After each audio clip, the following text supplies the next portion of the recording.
야사에는 영조가 다시 왕비를 뽑는 간택을 할 때 있었던 흥미로운 일화가 있는데요.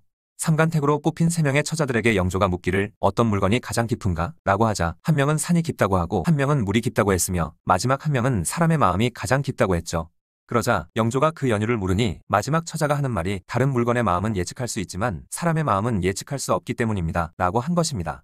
그리고 영조가 다시 3명의 처자에게 어떤 꽃이 가장 좋냐고 물으니 한 명은 복사꽃이, 한 명은 모란꽃이 좋다고 했는데 마지막 처자는 목화가 가장 좋다고 대답했죠. 이에 영조가 또다시 그 이유를 물으니 그녀는 다른 꽃은 일시적으로 좋지만 목화는 옷으로 만들 수 있으니 백성들에게 입혀 따뜻하게 해줄 수 있기 때문입니다. 라고 대답했던 것입니다. 굉장히 똑똑하고 재치 있는 답변을 한 것 같은데요. 이 대답에 만족한 영조는 3번째 처자를 왕비로 삼았는데 그녀가 바로 정순왕후라고 하죠. 어쨌든 이렇게 결정된 처자는 다시 집으로 돌려보내지 않았습니다. 바로 별궁으로 데리고 가 장차 왕비 또는 세자빈이 될 테니 그에 맞는 교육을 시켰죠. 왕실에서 이렇게 간택을 할 때는 집이 명문가이긴 하지만 아버지의 지위가 그렇게 높지 않은 집의 처자를 선호했습니다. 왜냐하면 왕비가 된 딸의 권력을 등에 업고 권세를 휘두를까봐 경계를 했던 것이죠. 그래서 영조는 한미한 집안 출신이었던 해경궁 홍씨를 며느리로 삼았고 흥선대 원군은 가문은 명문가였지만 전혀 힘이 없었던 민씨 집안에 명성황후를 고른 것 또한 이 이유에서였습니다. 그리고 선조도 당시 권력에는 별로 관심이 없어 보였던 김제남의 딸인 임모광후를 아내로 삼은 것도 같은 맥락이죠.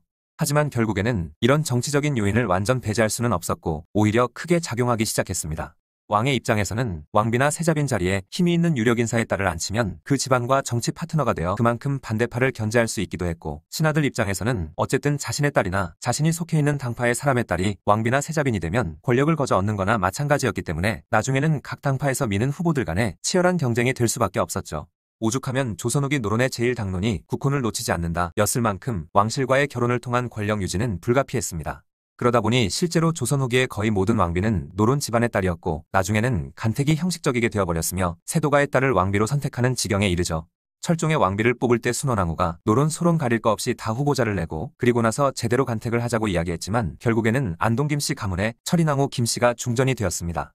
순조의 아내였던 순원왕후 김씨, 헌종의 아내였던 효현왕후 김씨에 이어서 철종의 아내도 안동 김씨 가문에서 왕비를 배출한 것이죠. 그런데 간택에서 떨어진 처자들은 다른 곳에 시집을 갈 수 없었고 평생을 처녀로 살아야 했다라는 이야기가 있는데요. 이건 사실 잘못된 이야기입니다. 처녀단자를 올린 처자들 30여 명 모두 대단한 가문의 딸들이었고 간택에 떨어졌다고 해서 처녀로 살았어야 한다면 그 누구도 처녀단자를 올리려 하지 않았을 것이며 그 가문들 역시 가만히 있지는 않았을 것입니다. 간택에 참여했던 처녀들 또한 다른 집에 시집가서 아들, 딸 낳고 잘 먹고 잘 살았다고 하죠. 왕실의 위험 때문에 실시했던 간택이지만 조선 후기로 접어들면서 세도가들의 권력 유지를 위한 도구로 사용되고 유명무실해진 것을 보면 한편으론 참 아쉬운 제도이긴 했던 것 같네요.